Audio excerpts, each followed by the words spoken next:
আমাকে যখন কোমরে এবং দুই পায়ে লোহার বেরি পরা এক কোটে উঠানো হতো, আমি দেখতাম কোটে যে সকল নারী এবং পুরুষেরা তাদের স্বজনদেরকে দেখার জন্য যেতেন, আমাকে যেহেতু বহু লোক চেনে দেশে, আমি দেখতাম দূর থেকে তাদের চোখ দিয়ে টপ টপ করে পানি পড়ছে।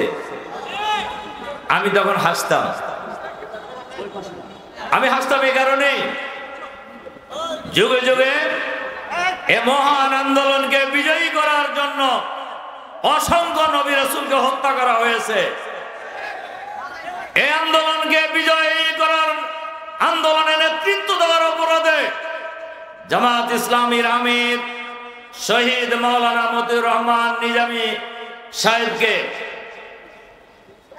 শহীদ সেক্রেটারি জেনারেল আলী হাসান মোহাম্মদ মুজাহিদ, শহীদ কামারুজ্জামান, শহীদ আব্দুল কাদের মোল্লা, শহীদ মীর কাসেম আলী সহ অসংখ্য নেতা কর্মীকে বিচারের নামে মিথ্যা মামলা সাজিয়ে প্রহসন করে, নাটক করে ফাঁসিতে ঝুলিয়ে হত্যা করা হয়েছে। তাদের তুলনায় আমার কোরবানি ত্যাগ অনেক কম। আর আমি এটাও মনে করতাম যে নসিহত করেছিলেন হযরত লোকমান আলাইহিস সালাম, ইয়া বুনাইয়া আকিমিস সালাহ ওয়ামুর বিল মারুফ ওয়া নাহা আনিল মুনকার ওয়াসবির আলা মা আসাবাক ইন্না যালিকা মিন আজমিল উমুর। হে আমার সন্তান, হে আমার পুত্র, নামাজ কায়েম করো, সৎ কাজের আদেশ দাও, অসৎ কাজ থেকে বিরত থাকো, অসৎ কাজ থেকে মানুষকে বিরত রাখো, আর সকল পরিস্থিতিতে বিপদ আপদে দৃঢ় ধৈর্য অবলম্বন করো। ইন্না যালিকা মিন আজমিল উমুর, এটা হলো সবচেয়ে সাহসিকতার কাজ। সংগ্রামী ভাই এবং বন্ধুগণ, আল্লাহ তাআলা শুকরিয়া যে আমরা দীর্ঘ লড়াই সংগ্রামের পর বৈষম্য বিরোধী ছাত্র আন্দোলনের ব্যানারে এই দেশের রাজনীতি দীর্ঘদিন যারা ফ্যাসিবাদী শাসন কায়েম করেছেন, এই শাসনের অবসান হয়েছে। একথা সত্য। রাজনৈতিক নেতারা আমরা দীর্ঘদিন আন্দোলন করেছি, কিন্তু ফ্যাসিবাদের পতন হয় নাই। কিন্তু বৈষম্য বিরোধী ছাত্র আন্দোলনের ব্যানারে এই দেশের ঢাকা বিশ্ববিদ্যালয় থেকে শুরু করে বাংলাদেশের ছাত্র সমাজ যে আন্দোলন শুরু করেছিল গোটা সংস্কারের দাবিতে, এই আন্দোলন কোনো দলীয় আন্দোলন ছিল না, এই আন্দোলন কোনো ব্যক্তির আন্দোলন ছিল না, এই আন্দোলন ছিল ছাত্র সমাজের অধিকার আদায়ের আন্দোলন। এই আন্দোলনও ফ্যাসিবাদী শাসনের বৈশিষ্ট্য হলো সরকারের বিরুদ্ধে যা যায় কোনোটাই সহ্য করতে তারা পারে না। অতীতের মতো যারা এই সরকারের বিরুদ্ধে আন্দোলন গড়ে তুলেছে তাদেরকে রাজাকার, আলবদর, ৭১ ইত্যাদি ইত্যাদি বইলে ট্যাগ লাগায়া আন্দোলন শেষ করার চেষ্টা করেছে। এবং হাসিনার এই স্লোগানই ফ্যাসিবাদের দোসর, ভারতের তাবেদার, দালাল ফ্যাসিবাদী সরকারের পতন নিশ্চিত করেছে। আপনারা শোনেন নাই, ছাত্ররা যখন হাজার হাজার মানুষের গণহত্যার পরেও রাজপথ ছাড়েনি, পুলিশ অফিসার তদানীন্তন স্বরাষ্ট্রমন্ত্রীর সাথে আলাপ করছেন ফোনে যে স্যার, একটা গুলি করলে একটা মরে, বাকিরা তো নড়ে না। তখন শেখ হাসিনা ধরে নিছে নিশ্চয়ই এরা শিবির। আমার কথা কি বুঝতে পারছেন? এবং এটা মনে করেই তিনি বলেছেন এরা সব রাজাকারের বাচ্চা। তখন ছাত্ররা স্লোগান দিয়েছে কি, আমি কে রাজাকার, তুমি কে রাজাকার, বলছে কে স্বৈরাচার। বাংলাদেশের মানুষ আর এই গান আর গায়ে শোনে না। এটা আবার কেউ কেউ গাওয়ার চেষ্টা করতেছে। এ ব্যাপারে কিছু বলবো না আমি, এটা জনগণই এর জন্য যথেষ্ট। সংগ্রামী ভাই এবং বন্ধুগণ, মিথ্যা বলে মিথ্যা বক্তব্য দিয়ে এই জাতিকে আর বিভ্রান্ত করা যাবে না। এটা টের পাইছে ফ্যাসিবাদের মূল ব্যক্তি শেখ হাসিনা, পায় নাই টের? সম্মানিত ভাই এবং বন্ধুগণ, ফ্যাসিবাদের পর, ফ্যাসিবাদী শাসনের পতনের পর দেখেন, আসলে তো কথায় কথা এসে যায়। হাসিনার পতন হবে কেউ মনে করছিল? আপনারা মনে করছিলেন? রাজনৈতিক দলের নেতারা মনে করছিলেন? আমরা তো জেলখানায় ছিলাম, জেলখানায় খালি আমাদের দল না আরো বহু দলের লোক ছিল না? বলেন ছিল কিনা? তাগারে আলোচনা তো আমরা শুনছি, সবাই ধরে নিয়েছিল যে 41 সাল, কে ধরছিল কিনা? কিন্তু 41 সাল পর্যন্ত থাকতে পারছে। এতে বোঝা যায় মানুষের পরিকল্পনা সব বাস্তবায়ন হয় না। মানুষের উপরে একজন মহা ক্ষমতাবান আছে, তার পরিকল্পনা অনুযায়ী 5ই আগস্টের পরিবর্তন হয়েছে। সম্মানিত ভাই এবং বন্ধুগণ, 5ই আগস্টের ফ্যাসিবাদী সরকারের পদত্যাগ এবং পালিয়ে ভারতে যাওয়া। দেখেন, রাসূল সাল্লাল্লাহু আলাইহি সাল্লামের একটা হাদিস আছে, ইত্তাকুজ যুলমা ফাইন্নাজ যুলমাতা ইয়াউমাল কিয়ামাহ, তোমরা জুলুম থেকে বিরত থাকো, কেননা জুলুম কিয়ামতের দিন অন্ধকার হয়ে আসবে। রাসূল সাল্লাল্লাহু আলাইহি সাল্লাম বলছেন কিয়ামতের কথা বহু লোকের জন্য, বহু জালেমের জন্য, যারা জুলুম করেছে জনগণের উপর, দুনিয়াই অন্ধকার হয়ে গেছে। হয় নাই? বাংলাদেশের একজন বিচারপতিকে আমি সকালে ঢাকার এক সম্মেলনের কথাটা বলছি, ঢাকা বাংলাদেশের একজন বিচারপতিকে পাওয়া গেছে হলো বর্ডারে। নাম জানেন নাকি আপনারা? নাম আমি বলতে চাই না, এটা জানেন আপনারা। যদি তার একটা নাম আছে, নাম আছে না, তার একটা নাম আছে, আবার জনগণ একটা নাম দিছে তাকে। এই ভদ্রলোকে পাওয়া গেছে সিলেটের জঙ্গলে, বর্ডারে। আমি বলি যে ভাই, আপনি হলেন অ্যাপিলেট ডিভিশনের বিচারপতি, ওখানে গেলেন কেন? আবার জঙ্গলে গেছেন কেন? আবার পাওয়া গেছে তাকে কলার পাতা গায়ে দেওয়া অবস্থায়। আচ্ছা বলেন তো, আপনি কলার পাতা গায়ে দিলেন কে? আসলে সবাই জানে গেছিল পলানোর জন্য, পলাইতে গেছিল, কিন্তু ধরা পড়ছে হলো ওখানকার বিডিআর এর সদস্যদের হাতে। এরপরে জনগণ তাকে নিয়ে আসছে কিভাবে? গলায় গামছা লাগায়। গলায় গামছা গ্রামে লাগায় কাকে জানেন নাকি আপনারা? চোরে। খালি চোর না, ছেঁচড়া চোর। ছেঁচড়া চোর। খালি তার জন্য নয়, বহু মানুষের জন্যই অন্ধকার হয়ে গেছে। বাংলাদেশের এই 15.5 বছরে, 15 বছর 7 মাস 5 দিন সবচাইতে বেশি জুলুম নির্যাতনের শিকার হয়েছে কোন দলের লোকেরা? বাংলাদেশ জামাত ইসলামী এবং ইসলামী ছাত্র শিবির। জামাতের আমির মাওলানা মতিউর রহমান নিজামী সহ প্রথম সারির এক সিরিয়াল অনুযায়ী 11 জন নেতাকে হত্যা করা হয়েছে। কিন্তু জামাতের লোকেরা কেউ পালায় নাই। পালাইছে কেন? পালায় নাই, পালায় নাই কারণে জামাতের নেতারা কোনো অপরাধ করে নাই, কোনো দুর্নীতি করে নাই, কোনো চাঁদাবাজি করে নাই, কারোর খাত জমি দখল করে নাই। তারা জানে তাদের অপরাধ এই বাংলাদেশে তারা ইসলামী রাষ্ট্র ব্যবস্থা কায়েমের আন্দোলনের নেতৃত্ব দেয়। এটার কারণে তারা কেউ পালায় নাই। আমাদের দেশেও এক নেত্রী কইছিল না, অমুকের বেটি পালায় না, কইছিল কি না? পালাইছে আগে না পরে? আমি ওই দলের লোকদেরকে বলি যে ভাই, হিসাব করে কাম করেন। আপনাদের রেখে কিন্তু উনি বিমানে উড়ে চলে গেছে। আপনাদের কি পরিণতি হয়েছে যদি জামাত কঠিন সিদ্ধান্ত না নিত, শেখ হাসিনা এবং আরেকজন তার সাধারণ সম্পাদক, কি নাম, আমি কাদের কইতে চাই না, ওবায়দুল কাদের, উনি বলছিলেন না যে শেখ হাসিনা সরকারের পতন হইলে 5 লাখ লোক একদিনে মরবে, কিন্তু একজন লোক মরছে।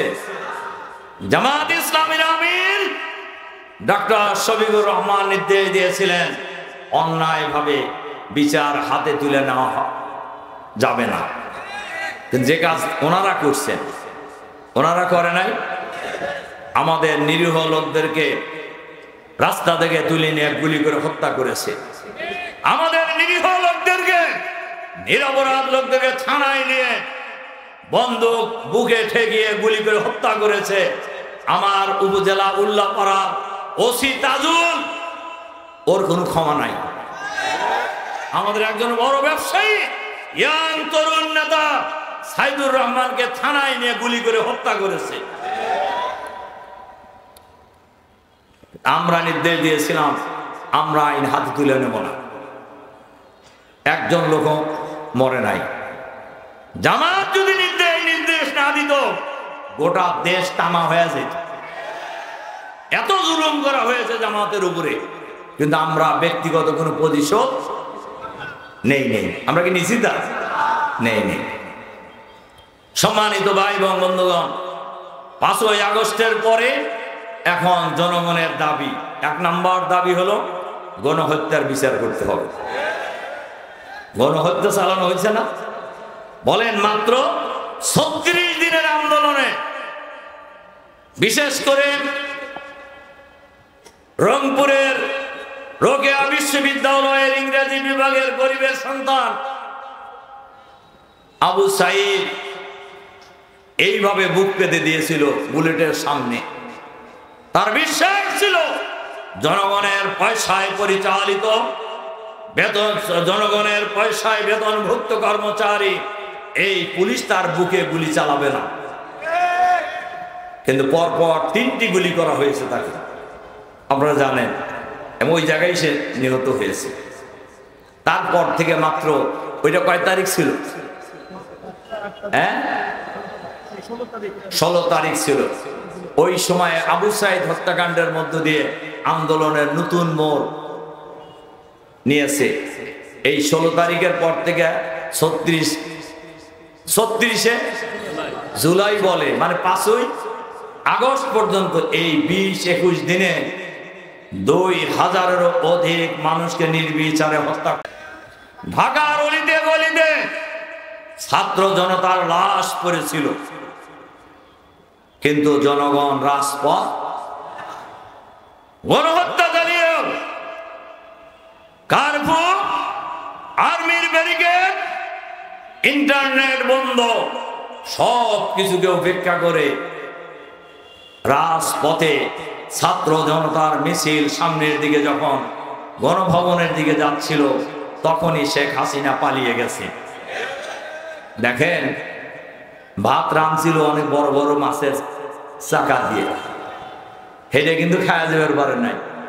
জানেন তো আপনারা, খাওয়া যেতে পারছে, খাওয়া যেতে পারে না। চাষা আপন যান বাসা, ভাত টাত রেখেই চলে গেছে। আমার এটা বলার উদ্দেশ্য নয়, উদ্দেশ্য হলো যারা গণহত্যা চালিয়েছে তাদের বিচার করতে হবে। এটা হলো জনগণের এখন 1 নম্বর দাবি। ইতিমধ্যেই যে ট্রাইব্যুনালে শহীদ মাওলানা মতিউর রহমান নিজামী সহ জামাত নেতৃবৃন্দকে ফাঁসি দেওয়া হয়েছে, ওই ট্রাইব্যুনালে শেখ হাসিনা সহ ফ্যাসিবাদের দোসরদের বিচার শুরু হয়ে গেছে।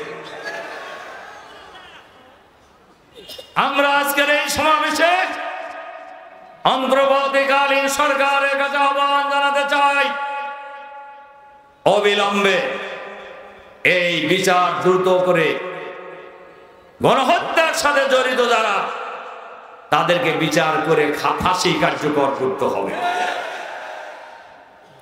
সংগ্রামী ভাই এবং বন্ধুগণ, শুধু গণহত্যার সাথে জড়িত তাদের বিচার নয়, এখনো সরকারের ভিতরে বাইরে ফ্যাসিবাদের অনেক দোষর আছে, তাদেরকে চিহ্নিত করতে হবে, তাদেরকে চিহ্নিত করতে হবে, গ্রেফতার করতে হবে, বিচারের মুখোমুখি তাদেরকেও করতে হবে। 3 নম্বর দাবি বাংলাদেশের জনগণের,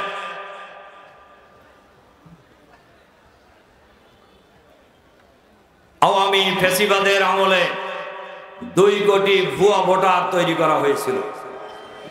এখন ভোটার তালিকা হালনাগাদ করা হচ্ছে। আমি আরো অনেক মিটিংয়ে বলেছি, আজকে সকালেও ঢাকার মিটিংয়ে বলছি, এই গোজামিলের ভোটার তালিকা বাংলাদেশের জনগণ মানবে না। এই 2 কোটি ভোটার আপনারা, এই ভুয়া ভোটার আপনারা কেমনে বাদ দিবেন, এটাকে নিশ্চিত করেন। আর 8 সালে নির্বাচনের আগে আপনার ভোটার তালিকা হালনাগাদ হয়েছে। 8 সালের পরে কয় বছর গেছে বলতে পারবেন নাকি? 16-17 বছর। এই 16-17 বছর মানুষ ভোটার হয় নাই, ভোটারের বয়স হয় নাই, তা আপনি জোড়া তালিকা করবেন কেন? আপনি জোড়া তালিকা ভোটার তালিকা করবেন কেন?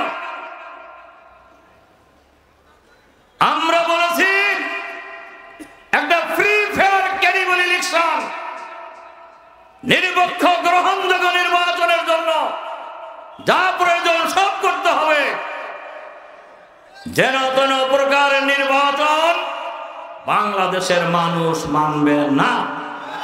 এই জন্য বাংলাদেশের মানুষ রক্ত দেয় নাই, জীবন দেয় নাই, আহত হয় নাই, পঙ্গু হয় নাই। আমরা যারা রাজনীতি করি, আমরা তো বক্তৃতা করতেছি, কিন্তু যে সব লোক জীবন দিছে, যে পরিবারগুলি, রাজশাহীতে আমাদের আমিরে জামাত ডাক্তার শফিকুর রহমান, আমরা জানাজায় গিয়েছিলাম। ছাত্র শিবিরের রাজশাহী মহানগরীর সাংগঠনিক সম্পাদক, টকবগে 20-21 বছরের যুবক আলী রায়হান, যাকে গুলি করে হত্যা করা হয়েছে, তার জানাজায় আমরা গিয়েছিলাম। সেখানে যেই আমরা কয়েকটা পরিবার, শহীদ পরিবারে গিয়েছি। একটা পরিবার ছিল খুবই গরিব, রিক্সা চালায় সবাই। একজন সম্ভবত গার্মেন্টসের কর্মী ছিল, যে শহীদ হয়েছে তিনি গার্মেন্টসের কর্মী ছিলেন। তার পরিবারের লোকেরা আসলেন, তার মধ্যে একদম টকবগে এক যুবতী, তিনিও আসলেন পরিবারের সদস্যদের সাথে। আমরা যখন জিজ্ঞাসা করলাম যে আপনারা কেমন আছেন, সবাই বললো যে ভালো আছি, মেয়েটাও বললো ভালো আছি। তখন বলতেছিলেন, আমি ভালো আছি আলহামদুলিল্লাহ, কিন্তু আমি তো 6 মাসের অন্তঃসত্ত্বা, আমার এই সন্তান হলে আর কোনোদিন বাপ বলে ডাকবে কাকে?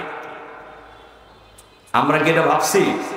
ওই পরিবার কত অসহায় হয়ে পড়েছে। আমাদের আমির ডাক্তার শফিকুর রহমান বলেছেন, এখন থেকে তুমি এবং তোমার অনাগত সন্তান জামাত পরিবারের সদস্য। আরেক পরিবারে আমরা গিয়েছি, সচ্ছল পরিবার, জামাতেরই পরিবার। তারা 21 বছরের প্রথম সন্তান, 21 মাসে 21 দিনে।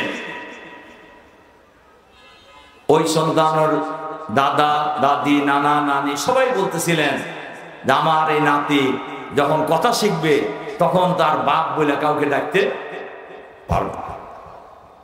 এগুলো চিন্তা করার বিষয় আছে কিনা বলেন? এই যে শহীদরা রক্ত দিলেন, জীবন দিলেন, আহত হলেন, পঙ্গু হলেন, এই বাংলাদেশ কি আবার কোন ফ্যাসিবাদ প্রতিষ্ঠার জন্য না। বাংলাদেশ হবে আগামী দিনে চাঁদাবাদ মুক্ত বাংলাদেশ, সন্ত্রাস মুক্ত বাংলাদেশ।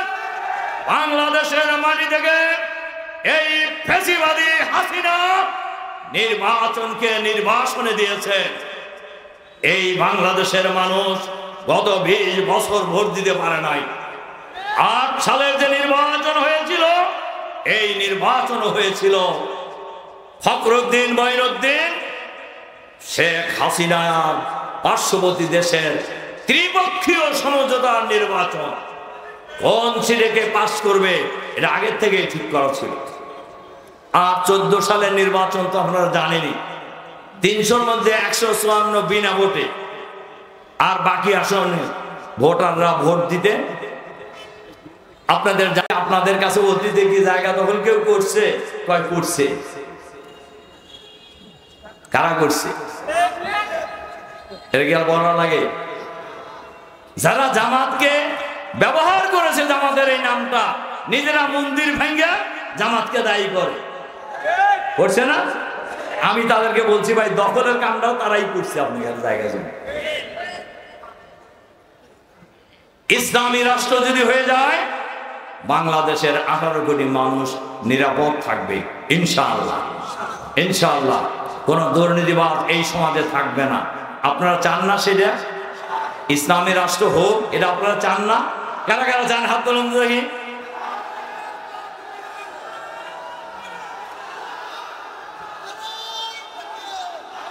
হ্যাঁ, হাত নামান, হাত নামান, চলগান বন্ধ করেন। ইসলামী রাষ্ট্র হলে, কথাটা শুনে যান ভালো করে, ইসলামী রাষ্ট্র হলে খালি জামাতের লোকের লাভ না, সবার লাভ। দল মত নির্বিশেষে, জাতি বর্ণ নির্বিশেষে সকলের লাভ ইসলামী রাষ্ট্র হলে। সাংবাদিকের লাভ। এই ফ্যাসিবাদ বিরোধী আন্দোলনে অনেক সাংবাদিক নিহত হয়েছে, অনেক সাংবাদিক নির্যাতিত হয়েছে। আমরা শুধু বলবো, আপনারা সঠিক কথাটা লিখবেন, কালোকে কালো, সাদাকে সাদা বলা শিখুন, দেখবেন সমাজের অনেক সমস্যার সমাধান হয়ে যাবে। সংগ্রামী ভাই এবং বন্ধুগণ, কাজে আপনারা আসুন, আমরা আমাদের এই প্রিয় জন্মভূমি এই বাংলাদেশকে আগামী দিনে একটি সুখী, সমৃদ্ধশালী, চাঁদাবাদ মুক্ত, সন্ত্রাস মুক্ত, দুর্নীতি মুক্ত, আধুনিক, মানবিক, ইসলামী কল্যাণ রাষ্ট্র কায়েমের লড়াই সামনে এগিয়ে নিয়ে যায়। আগামী দিনের বাংলাদেশ হবে ইসলামের বাংলাদেশ ইনশাআল্লাহ। আগামী দিনের বাংলাদেশ হবে ইসলামী সরকারের বাংলাদেশ ইনশাআল্লাহ। এটা কোনো দলের সরকার হবে না। আমরা আগেও বলেছি, আমরা রাজা হতে চাই না, জনগণকে প্রজা বানাতে চাই না। এই দেশের মানুষ যদি জামাতকে রাষ্ট্র পরিচালনা,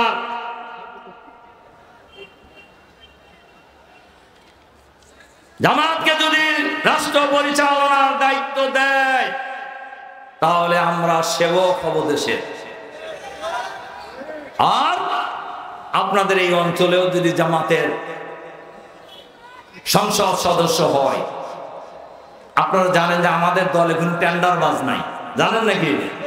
কোনো টেন্ডারবাজ নাই। এই এলাকার উন্নয়নের সকল কাজ আপনারা করবেন ইনশাআল্লাহ। এই এলাকা উন্নয়নের সকল কাজ আপনাদের হাত দিয়ে হবে।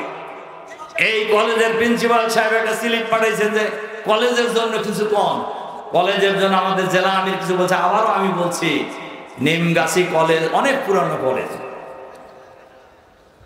আল্লাহ তাআলা যদি আমাদেরকে সেই সুযোগ দেন, এই কলেজ শুধু নয়, এই এলাকার রাস্তাঘাট, ব্রিজ, কালভার্ট, নিমগাছি কলেজ সহ সকল প্রতিষ্ঠানের উন্নয়নের কাজে আমরা অগ্রণী ভূমিকা পালন করব ইনশাআল্লাহ।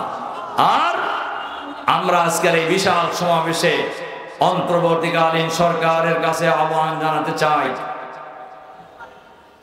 এই পুরনো কলেজটা ভবন থেকে শুরু করে উন্নয়নের কাজে আমরা শুনেছি ওনারা কিছু কিছু উদ্যোগ নিয়েছেন উন্নয়নের কাজে।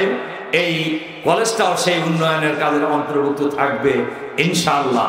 আর আমাদের পক্ষ থেকে যে চেষ্টা করা দরকার সেই চেষ্টা করবো। আর একটা কথা বলে শেষ করে দেই, যেটা এখন বাংলাদেশের মানুষের মধ্যে গুঞ্জন চলছে, নির্বাচন কবে হবে। আমরা বলছি প্রয়োজনীয় সংস্কার করে যত তাড়াতাড়ি সম্ভব নির্বাচন দিয়ে নির্বাচিত সরকারের হাতে ক্ষমতা হস্তান্তর করতে হবে।